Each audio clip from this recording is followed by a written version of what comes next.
Você que está aprendendo a desenhar, já parou para pensar o que é desenhar? Essa é a nossa conversa de hoje aqui no Boneco de Palito, a sua série que acontece aqui no meu canal toda quarta-feira às 8 horas da noite, para a gente conversar sobre temas do universo do desenhista iniciante, especialmente aquele desenhista que está no nível do boneco de palitinho. E nossa conversa de hoje, ela é muito importante porque eu acho que a maioria dos desenhistas iniciantes que eu conheço, eu inclusa quando eu era iniciante, não para pensar nos primeiros momentos do que é desenhar. E o que é desenhar é algo que influencia diretamente na nossa jornada. Aquilo que a gente pensa que é ou que não é desenho pode nos motivar ou nos desmotivar ao longo da nossa jornada. Então é por isso que eu estou trazendo esse tema de hoje e vou trazer também alguns slides para a gente poder conversar sobre o que é desenhar, para deixar tudo mais visual, certo? Também porque eu estou trazendo essa bagagem, né, essas reflexões sobre o que é desenhar, né, foi mais ou menos quando eu passei a me perguntar, a me questionar o que é desenhar para mim, quando eu fiz faculdade de artes visuais, né, que já foi assim mais ou menos uns 3 anos depois de eu dar os meus primeiros passos no desenho. Eu comecei a desenhar ali no final, novembro, dezembro de 2009, né, e 2010, então eu tinha ali por volta dos meus 24 para 25 anos, fiz cursos básicos aqui na cidade de Fortaleza, depois viajei, fui para a Concept Design Academy, ser estudante, né, nessa escola de Los Angeles, e quando eu voltei de Los Angeles, eu decidi fazer faculdade de artes visuais. Eu já era formada em comunicação social e decidi fazer uma segunda graduação, né, tive essa paciência. Alguns anos depois, também fiz mestrado, né, com foco nos processos criativos. Então, essas reflexões, elas vêm também desse momento, né, em que já havia o desejo de levar o desenho adiante, de me profissionalizar, né, de trabalhar com o desenho. Foi somente aí, depois de uns 2, 3, 4 anos, foi que eu comecei a parar sobre essa questão, né? E essa questão é muito importante, a gente vai ver por quê, tá? Se você é desenhista iniciante e ainda não parou para pensar o que é desenhar para você, eu espero, né, com essa nossa conversa de hoje, que vários pontos, assim, principais, vários tópicos sobre essa questão sejam esclarecidos, né, e deem um norte, porque o principal não é só você entender o que é desenhar no sentido, sei lá, acadêmico, né, o que está nos livros, mas principalmente o que é desenhar para você. Então vamos lá. No nosso primeiro slide eu trago aqui a definição do que é desenhar da Wikipédia. Eu estou trazendo essa definição principalmente porque a Wikipédia, né, o Google ali, se você colocar agora no Google o que é desenhar, provavelmente vai ser uma das primeiras definições que vão aparecer, então é uma das mais acessíveis. E na definição da Wikipédia a gente tem que o desenho é um suporte artístico ligado à produção de obras bidimensionais, diferindo, porém, da pintura e da gravura. Nesse sentido, o desenho é encarado tanto como processo quanto como resultado artístico. Então, a gente tem 3 coisas aí que eu acho muito importantes nessa definição da Wikipédia, embora eu acho que essa definição, né, ela está incompleta, ela é muito técnica. Mas a primeira coisa que tem aí de importante é que o desenho ele está ligado à produção de obras bidimensionais, o espaço onde a gente desenha, a superfície onde a gente vai criar a imagem, né, que é resultante do nosso processo, do nosso desenho, é um espaço bidimensional, tá? E a gente vai conversar um pouco mais sobre o que isso importa, tá? E diferente, né, da pintura e da gravura, tá? A pintura porque a gente vai estar considerando principalmente as cores, né, e as tintas, e a gravura, porque a gravura, no caso, ela é tridimensional, ela vai ter, por exemplo, né, as 3 dimensões para a gente estar modelando uma imagem. E nesse sentido, o desenho é encarado tanto como processo, ou seja, o momento ali que você está desenhando, você pode dizer que isso é desenhar, como também o resultado, quando você termina, né, que você provavelmente não vai mais mexer no seu desenho, aquele resultado final, aquela imagem que resulta, também pode ser chamada de desenho, né, do resultado ali da ação de desenhar. Então, como eu falei para vocês, eu acho que essa definição da Wikipédia, ela traz informações interessantes, mas ela está um pouco incompleta e a gente vai ver por quê, né? Ela se foca bastante nesse aspecto técnico, acadêmico da coisa, mas o desenho ele tem um algo mais, que não é só isso. Então, passando aqui o nosso próximo slide, eu quero agora que a gente vai fazer um exercício, certo? Onde você vai parar para pensar numa xícara da sua casa. Eu quero, ou você pode até pausar esse vídeo rapidinho e pegar essa xícara. Eu quero que você pense em todos os detalhes, se ela é mais redonda, se ela é um pouco mais achatada, se ela é um pouco maior, assim, meio que mais em formato de caneca, certo? Eu quero que você pare para pensar na xícara que você utiliza na sua casa e imagine a maior quantidade de detalhes possíveis que você consegue lembrar, ou que você consegue ir visualizando a sua xícara, caso você tenha pego, certo? Eu quero que você observe esses detalhes, tá? E agora, eu quero que você me fale se a sua xícara é parecida com essa que eu tô te mostrando aí na tela. Chances são que não, né? Assim, se por acaso a xícara da sua casa é nesse formato, é um pouco mais alongada e é laranja, é uma grande coincidência, tá? Mas as chances são que a maioria de vocês assistindo esse vídeo provavelmente pegou, imaginou uma xícara diferente, utiliza uma xícara de modelo diferente na sua casa, tá? E agora eu queria que a gente fizesse o seguinte, observasse essa xícara no formato já desenhada, tá? Esse terceiro modelo de xícara. E agora eu quero que você pare para pensar, né? Assim, que quando a gente imagina um objeto, seja ele qual for, se alguém te pede agora, imagina uma garrafa, imagina uma camisa, imagina uma caneta, você meio que já vai ter uma imagem pré-determinada na sua cabeça. Na medida em que a gente vai pegando vários modelos de xícara, vários modelos de garrafa, vários modelos de caneta, né, a gente vai abrindo na nossa mente essa possibilidade de que existe uma variedade com relação a todos os objetos, certo? E o que isso tem a ver com o desenho, né? Primeiro, eu queria que a gente parasse para pensar o que as xícaras têm de diferente, certo? Essas três xícaras que a gente parou para pensar, da sua casa, a primeira da imagem da fotografia e a terceira a imagem do desenho. Uma coisa que elas têm várias coisas, tá? Mas eu vou apontar duas coisas. Uma coisa que essas xícaras elas têm de diferentes é a quantidade de informação. A xícara da sua casa, ela tem muito mais informações do que a xícara da fotografia. Apesar de ser uma fotografia, na xícara da sua casa você pode pegar, você pode, ao pegar, né, sentir o toque, se é lisa, né, como que é o toque dessa xícara, você pode ver o material que ela é feito, pode ver a profundidade dela, pode colocar ela em vários ângulos. Se você colocar café na sua xícara, né, a xícara ela serve para a gente estar colocando, né, líquidos dentro dela, dentre outras coisas. Então, se você colocar o café, você vai sentir o cheiro, o aroma do café, certo? Na segunda xícara, a gente já reduziu um pouco essas informações. Eu posso deduzir qual é o material, né, que a xícara da fotografia foi feita, eu tenho a informação da cor, né, a xícara ela tem café, mas eu posso apenas imaginar qual que é o cheiro, qual que é o gosto desse café, tá? Então a gente vai reduzindo as informações. E por último, a gente tem ali a xícara desenhada, onde eu não tenho um café lá para eu imaginar, certo? Onde eu não tenho, por exemplo, somente através daquele desenho como imaginar qual material que aquela xícara foi feita, se ela é de vidro, se ela é de porcelana, certo? Se ela é de algum outro material.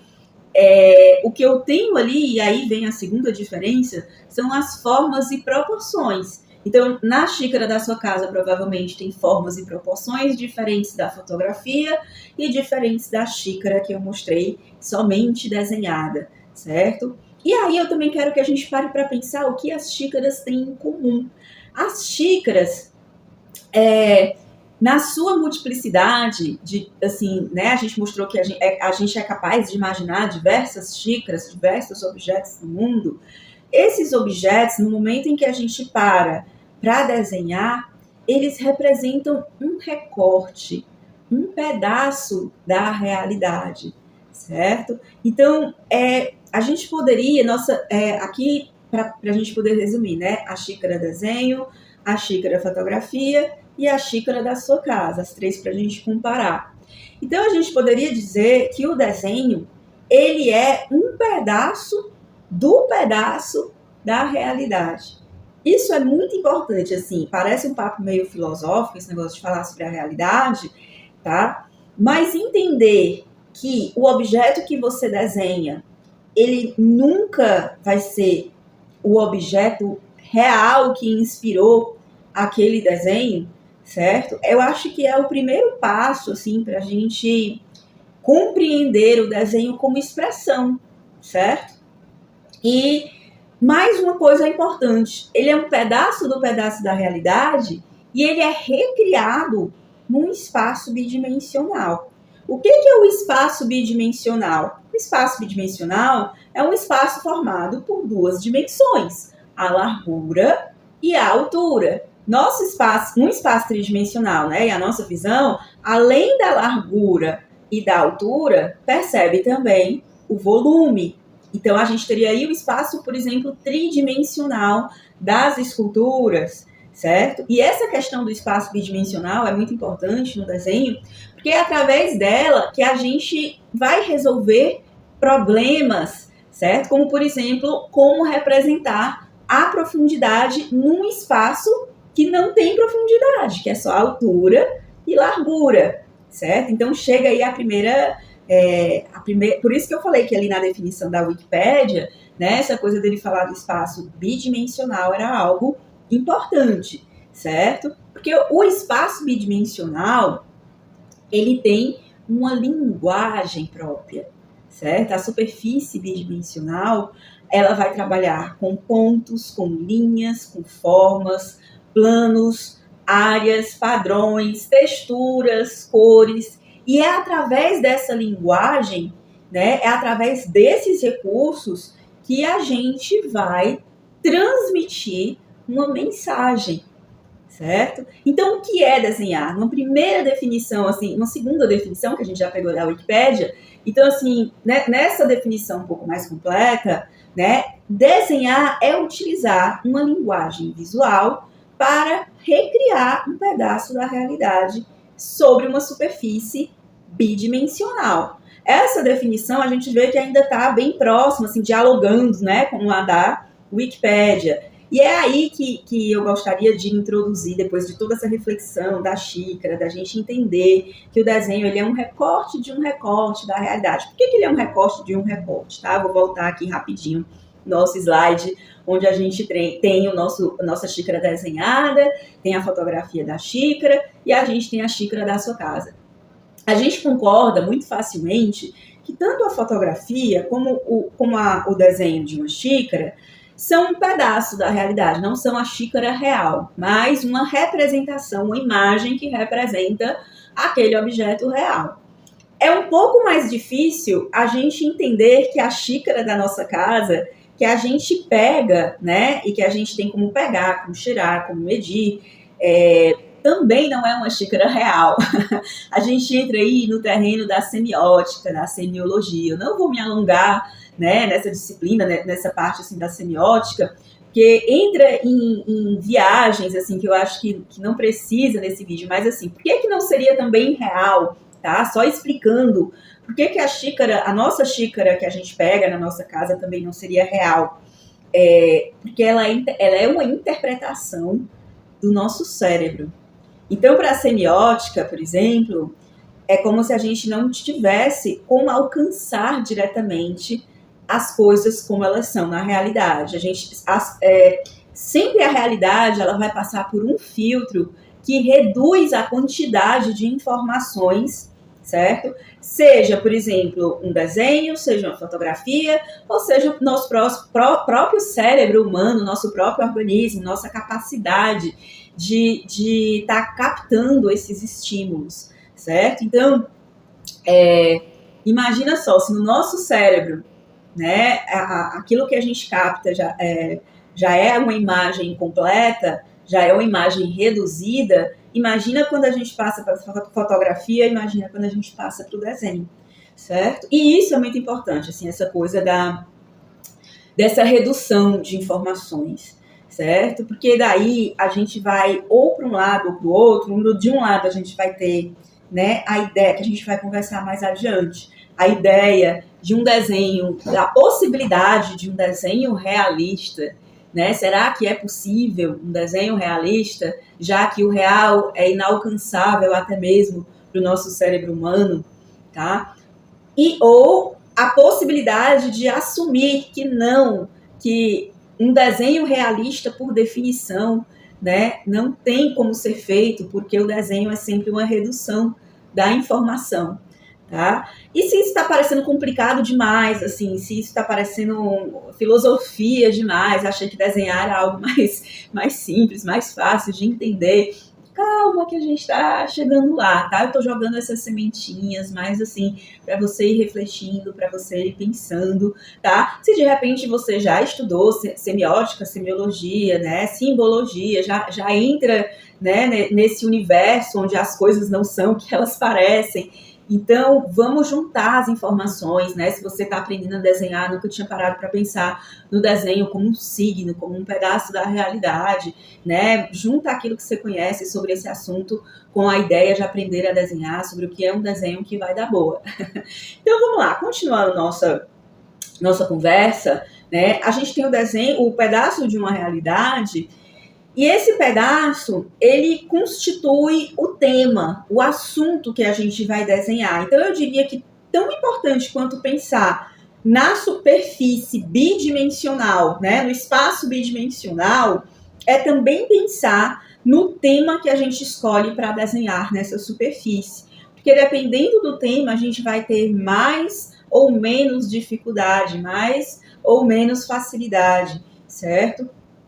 E a partir do momento em que a gente começa a pensar que esse pedaço da realidade que a gente está recortando para a gente poder desenhar, constituir nosso tema, a gente para pensar também o que nos motiva a desenhar, o que nos inspira a desenhar, o que faz a gente querer parar para pegar lápis, borracha, papel e ficar 20, 30, 40 minutos, horas ali desenhando, tentando representar aquele tema. Então, assim, dentre essas motivações, a gente tem motivações emocionais, a gente tem motivações racionais, informacionais, a gente pode dizer, para eu me expressar, a gente pode, enfim, você vai parar para pensar nessa questão da motivação por trás do tema, certo? Quando a gente para pensar na motivação por trás do tema e no próprio tema escolhido, no recorte que você faz para poder criar o seu desenho, a gente está pensando, a gente automaticamente, também o próximo passo, e só que a gente faz isso de maneira automática, tá? Seria pensar em como traduzir isso num universo gráfico. Ou seja, a gente não falou que a linguagem, né, da superfície bidimensional inclui linhas, formas, planos, áreas, pontos, né? Então, como que eu vou utilizar essa linguagem, esse recurso gráfico, para poder traduzir aquele tema que eu escolhi? Porque se você parar para pensar, existem várias maneiras de você criar um desenho a partir de um tema. Então, por que você escolhe exatamente aquela maneira de representar, de recriar aquela imagem no seu desenho? Isso é um exercício muito interessante, assim, no meu curso presencial, né, do desenho para quem não sabe desenhar, e também no meu grupo do Telegram, onde ocorre o desafio semanal de desenho, onde toda semana eu coloco um tema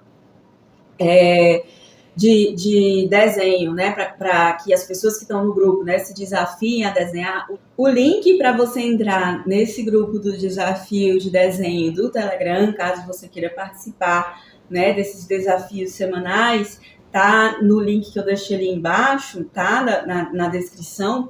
Então, o que acontece? Quando a gente, tanto no curso Desenho para quem não sabe desenhar, tá, como, por exemplo, no link do Telegram, que eu coloco um mesmo tema. Às vezes, no curso Desenho para quem não sabe desenhar, gente, vamos todo mundo desenhar aqui esse objeto, né, esse potinho, né, de nanquim. O que acontece? Ainda assim, mesmo não vindo de uma fotografia, não vindo de um desenho, as pessoas desenham o resultado final é diferente, mesmo sendo um objeto simples, mesmo sendo o mesmo objeto, certo?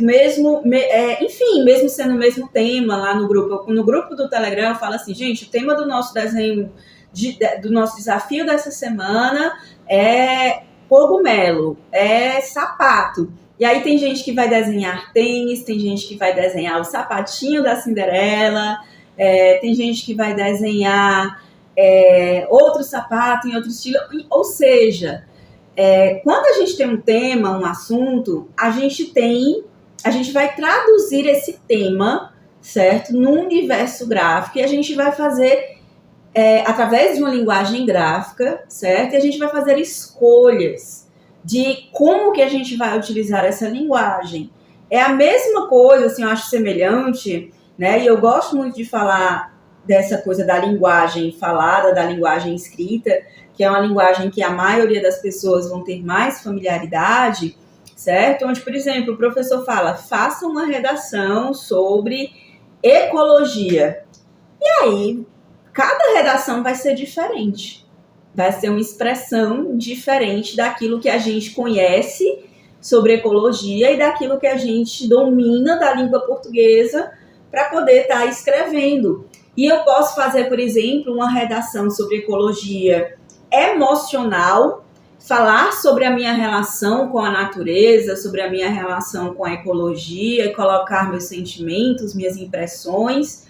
E eu posso fazer uma redação informacional, onde eu vou pesquisar de repente, né, explicar o que é ecologia, descrever, né, colocar pontos, fazendo uma explicação que é mais informacional, que é mais racional. Com o desenho é a mesma coisa, certo?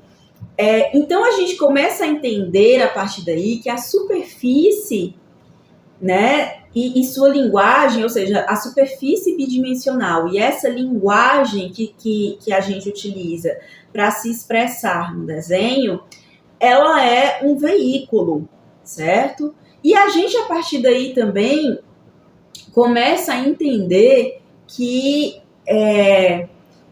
a importância, né? Vamos lá, todo curso básico, pelo menos a maioria dos cursos básicos que eu conheço, eles começam a ensinar desenho, a pessoa treinando linhas, treinando pontos, treinando formas, certo? E assim, às vezes a gente está com tanta vontade de, eu quero aprender a desenhar, quero colocar logo a mão na massa, quero fazer logo tutoriais, ter um desenho ali pronto, que a gente pula essa etapa que é muito importante, das linhas, dos planos, de você dominar uma linha reta, uma linha curva, uma linha ondulada, de você saber fazer um quadrado, de você saber fazer um triângulo equilátero, de você dominar as formas, saber criar texturas, saber criar padrões.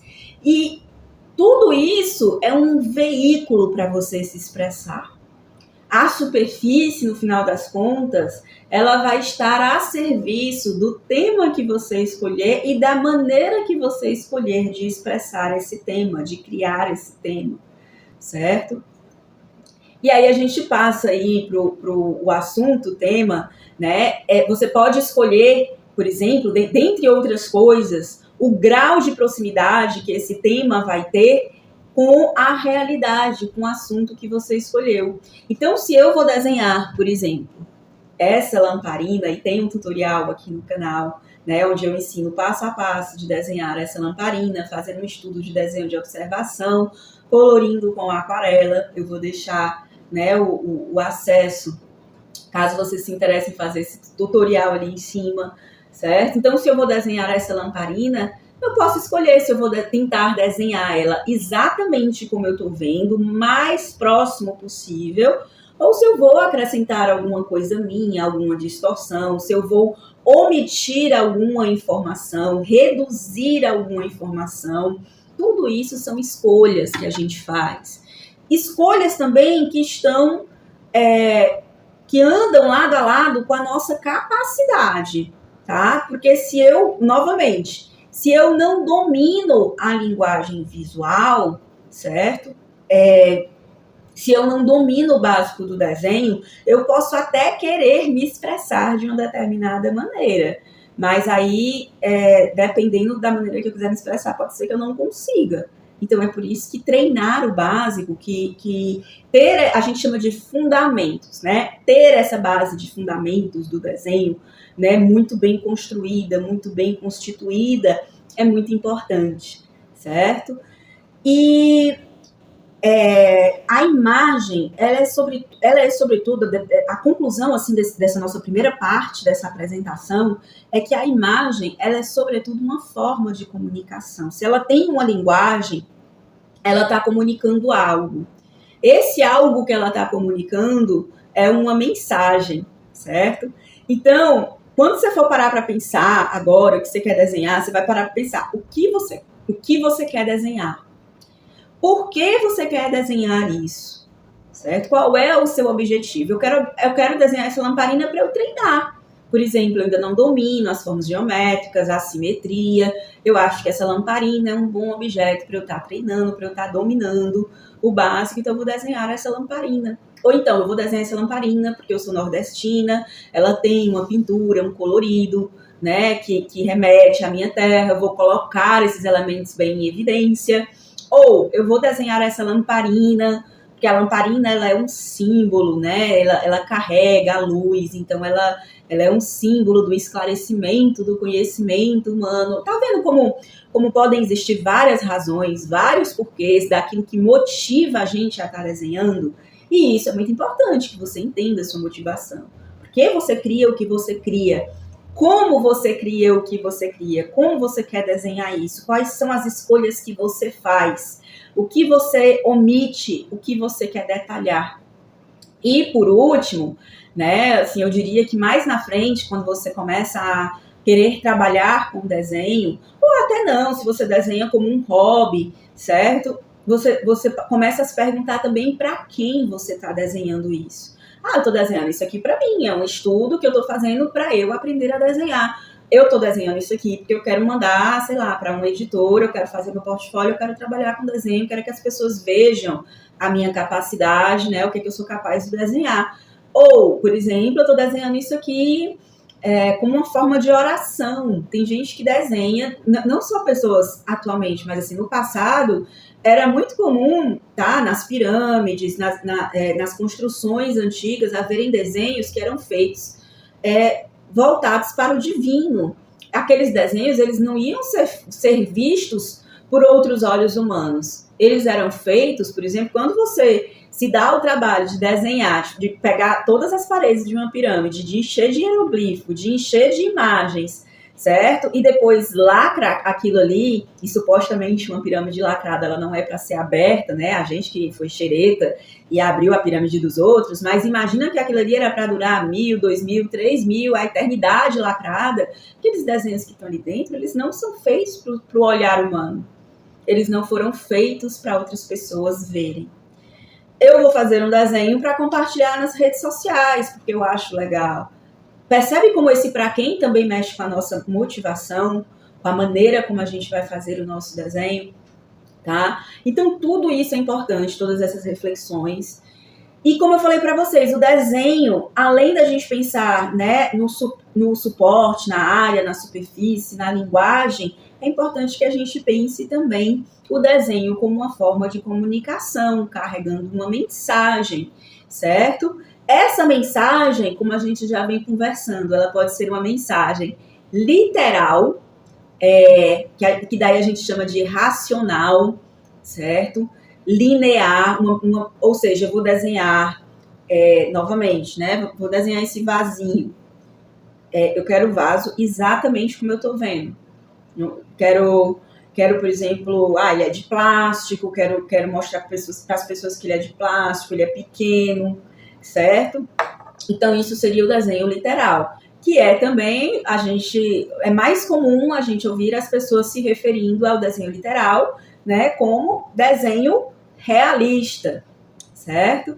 Que é aquele que retrata fielmente o objeto da realidade.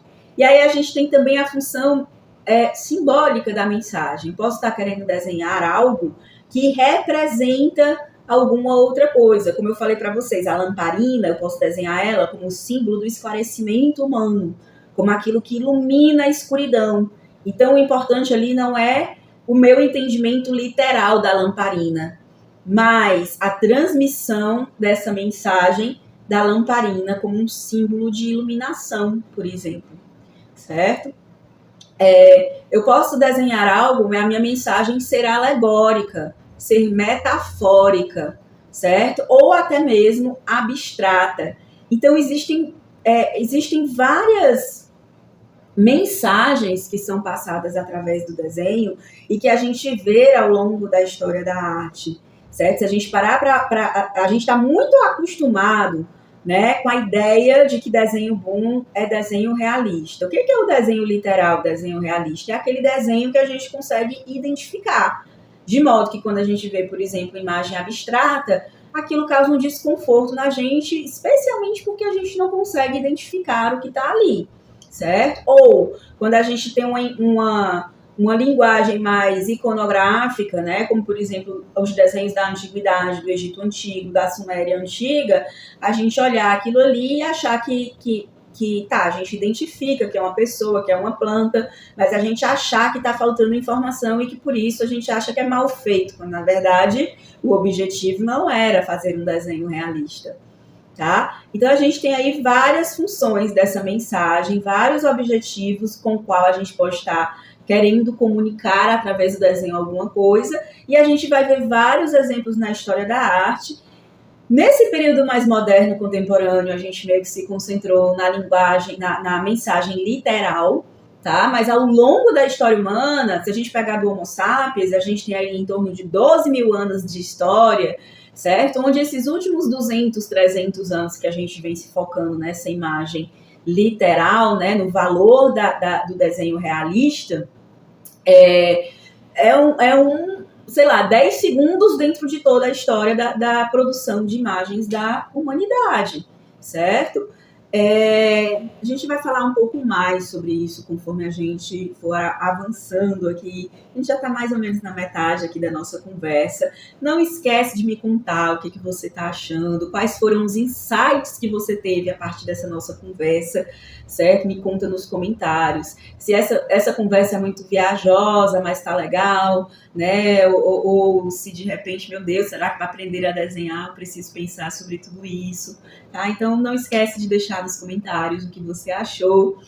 E aí a gente tem o desenho como mensagem. O desenho, nesse próximo slide, né, eu organizo aqui, ó, o desenho ele pode ter a função informativa, educativa, que é essa função de fazer a gente identificar da maneira mais rápida possível aquilo que está sendo desenhado, e aí a gente está falando do desenho realista. Então, sei lá, vamos pensar num manual. Se eu quero ensinar, por exemplo, como montar um objeto, e eu vou mostrar parte por parte desenhada e onde é que encaixa, né? Então, aí se faz valer a função informativa da mensagem. Também, assim, na ilustração, né? Se eu estou, antigamente, quando os jornais surgiram, embora já houvesse fotografia, mas ainda não se utilizava muito a fotografia nos jornais, usava-se mais a ilustração.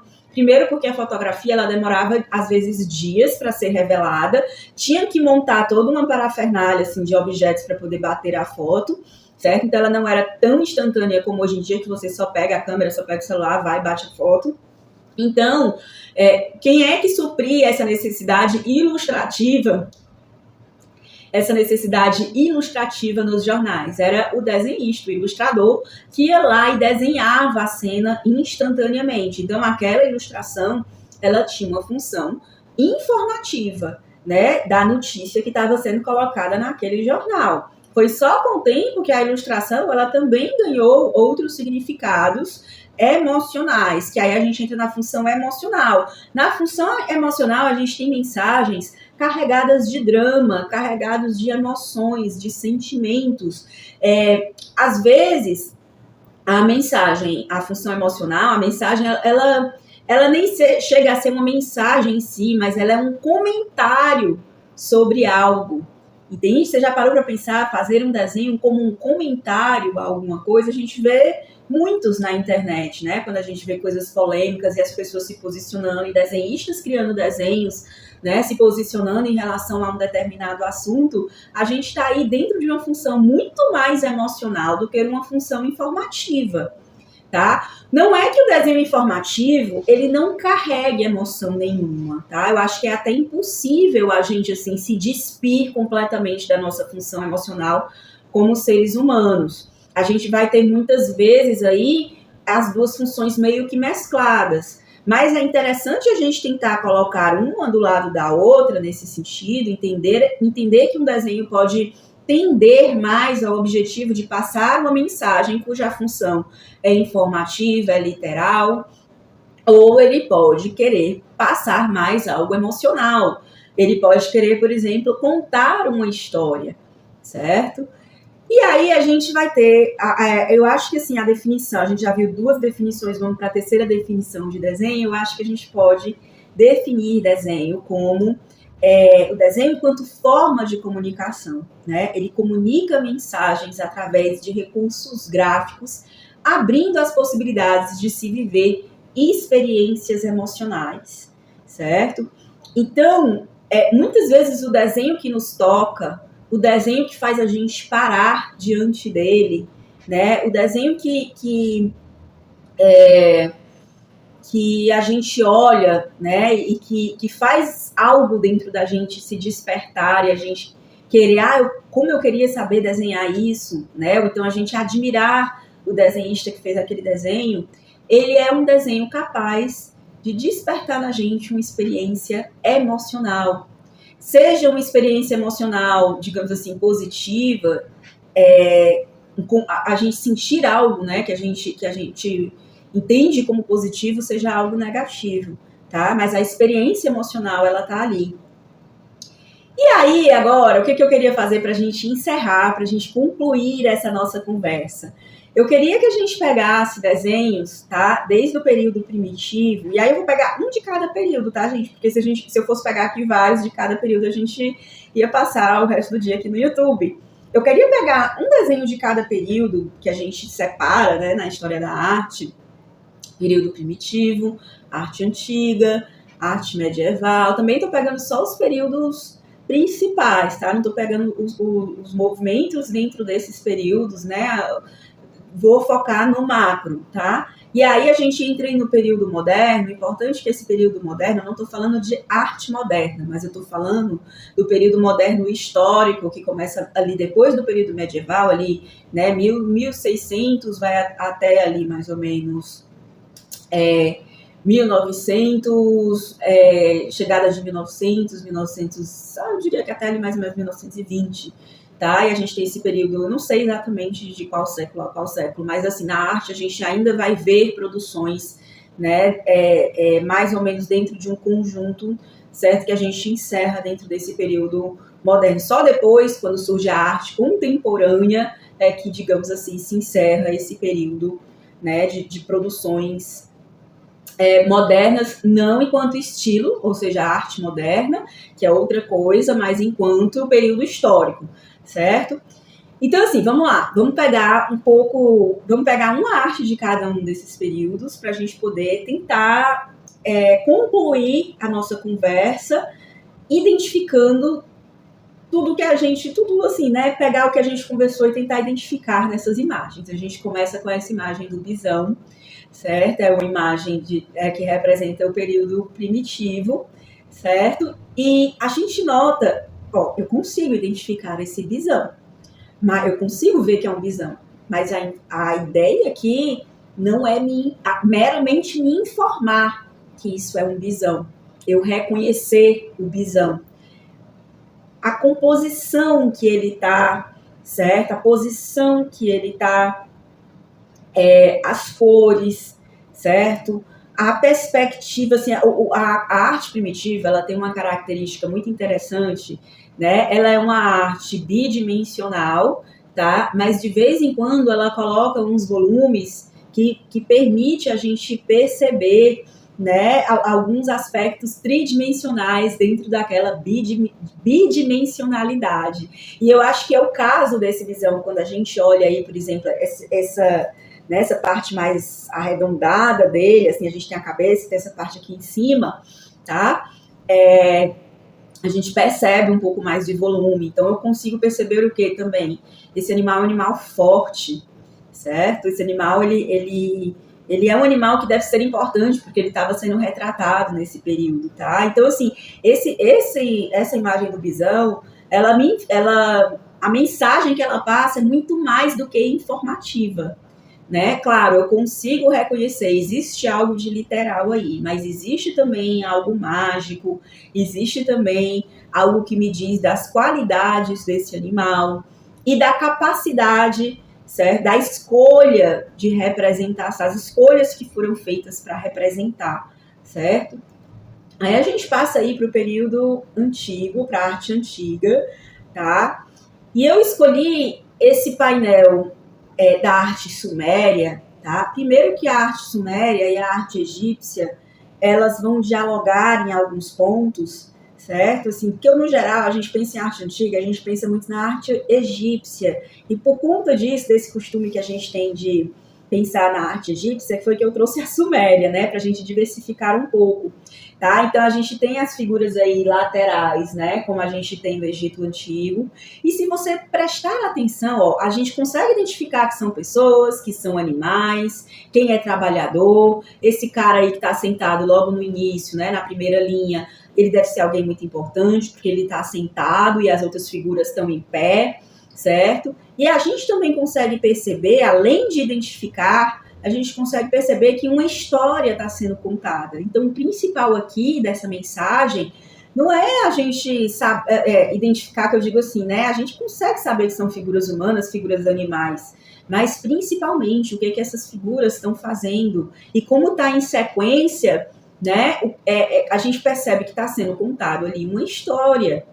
E a gente percebe que tem gente que é da classe trabalhadora. E olha só, a gente olha para esse personagem da arte trabalhadora ali andando do lado dos animais de carga e consegue perceber, pelo menos sentir, né, a sensação de um trabalho árduo, ao passo que isso contrasta com a pessoa que está ali sentada, que inclusive tem uma proporção, uma escala maior com relação às outras pessoas. Certo? Então, a gente observa também, ó, que os sumérios, né, eles tinham domesticado animais como os burros, os cavalos, as vacas, certo? As cabras. Então, tem uma série de informações aí nesse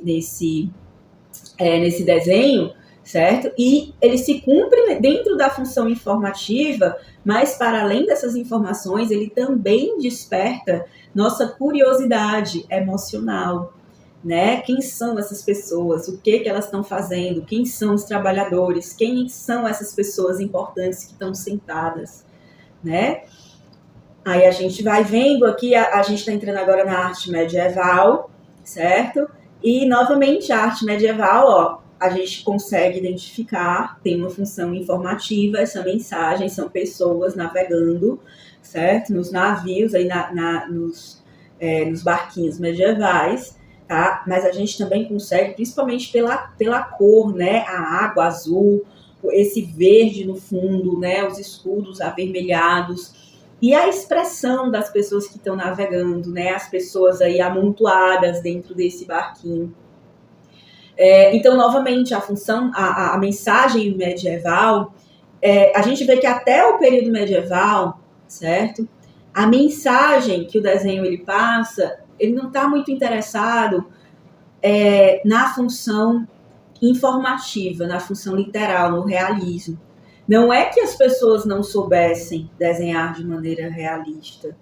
E a gente tem como prova disso, quando a gente vai para outras civilizações, como a Maia, certo? Como ali no México, tá? Porque a Maia são só um tipo de povo que existiu ali, existe uma série de povos que existiu antes e povos que existiram depois, né, dos maias. Mas quando a gente pega, por exemplo, artes na África também, a gente vai ter, em outros pedaços da África, né, a gente falou do Egito, mas a gente vai ter esculturas realistas, certo? Então não é que eles não soubessem, mas é que o que eles estavam querendo destacar através da imagem, a mensagem que eles queriam passar, não era meramente informativa. Tinha algo mais ali para ser passado, além da informação, né, da simples coisa de reconhecer pessoas dentro de um barco, certo?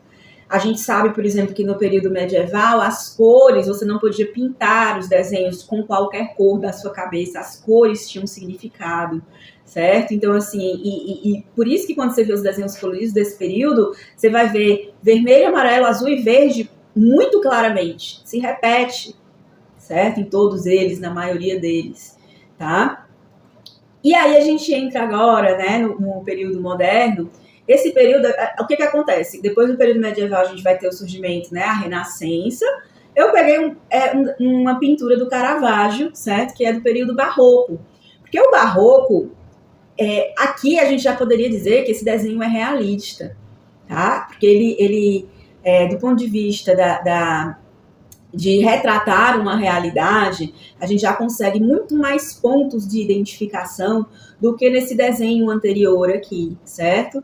Mas olha só, vamos ver a iluminação desse desenho, como é uma iluminação dramática, esse fundo preto, e aí vem os pontos de luz iluminando a caveira, uma parte do tecido ali, a careca do São Pedro, certo?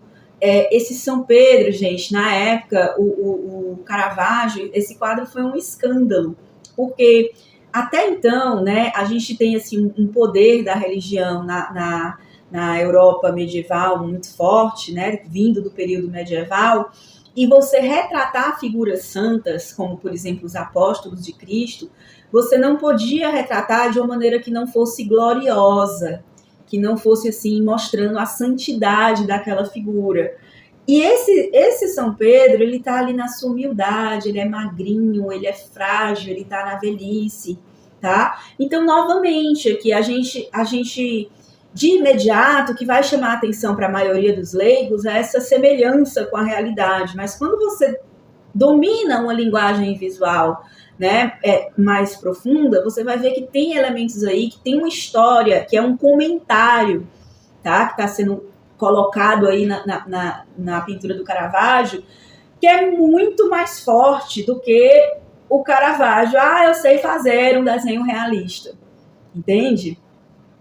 E aí a gente chega na arte contemporânea, tá? E na arte contemporânea a gente vai ter, assim, e nota, tá, gente? Eu peguei uma imagem do período moderno, falei Renascença, Barroco, tem o Romantismo, tem o Neoclassicismo, tem o próprio movimento de arte moderna, tá? Então, pulei aí uma série, muitas e muitas outras artes que eu poderia ter trazido aqui, certo? Assim, é realmente só para a gente poder pegar isso que a gente aprendeu ao longo dessa nossa conversa e a gente ir analisando dentro das imagens.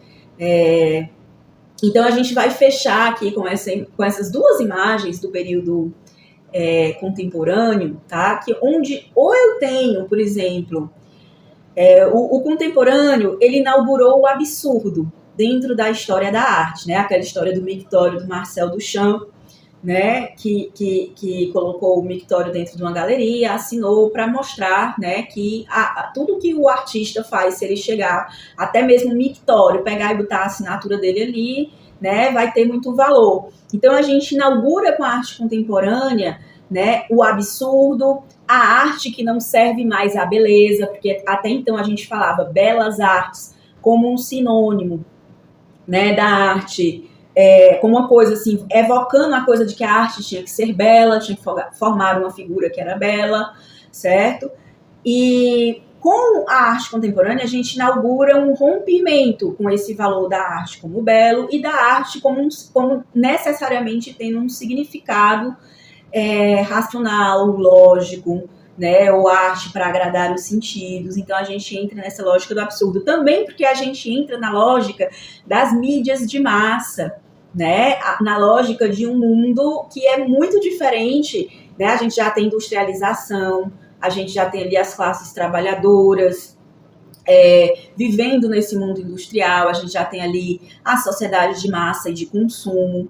tá? E isso gera uma série de absurdos na vida humana e isso é traduzido através da arte, tá? E aí, assim, muita gente não entende, né? Quando a arte ela vem retratar esse absurdo, essa quebra de sentido, de significado, tá? E isso causa um desconforto. E é esse desconforto mesmo que a arte contemporânea ela vem trazer, certo? Então, ou a gente tem essa quebra, né? A arte sem sentido e absurda e seguindo uma lógica publicitária, uma lógica das mídias de massa, daquilo que é apelativo, né, dentro das mídias de massa, ou a gente vai ter do outro lado, né, no outro extremo, sendo também muito valorizado o hiperrealismo. Uma arte tão realista, né, com tantos detalhes que parece uma fotografia. E que se eu não dissesse para vocês que esse desenho aí do Morgan Freeman é um desenho, vocês achariam que é uma fotografia. Então, assim, a gente já vai ter essa coisa diferente dos períodos antigos, né? Esse nosso período que a gente está vivendo na história da arte, o período contemporâneo, essa coisa da mensagem, né? Ou a gente vai me parece que ou a gente vai para um extremo ou a gente vai para o outro. E a gente meio que perdeu aquela função simbólica, né? Aquela função de analogia, de metáfora, né? Aquela coisa que a gente vê muito profundamente na arte antiga, na arte primitiva, né? Então, assim, para fechar, gente, a gente viu que a arte, né? Eu tô falando de arte, mas assim, voltando aqui da história da arte para o desenho, a gente viu que o desenho ele é uma maneira da gente se expressar, porque ele é uma forma de comunicação numa superfície bidimensional, e por ser uma superfície bidimensional, ele tem uma linguagem própria. Essa linguagem própria está a serviço daquilo que a gente quer comunicar, do tema, do assunto que a gente escolhe. E esse tema ele pode carregar uma mensagem que pode ser informativa, pode ser abstrata, pode ser emocional, certo? Que o desenho ele desperta, né, experiências emocionais, ele pode despertar experiências emocionais, né, na gente, nas pessoas que veem os nossos desenhos, as pessoas que a gente compartilha. Então, fechando, fazendo esse resumão sobre o que é desenhar, né, eu queria te perguntar o que é desenhar para você, depois de todo esse papo, de todo esse esforço de trazer esses slides para deixar todo esse assunto mais palatável, mais digerível. O que é desenhar para você? E o que é que você quer comunicar? Como é que você quer comunicar? Qual é a sua mensagem? Espero que vocês tenham gostado da nossa conversa de hoje. Se gostou, não esquece de curtir, de compartilhar com outras pessoas que também vão gostar. E eu vejo você nos próximos vídeos.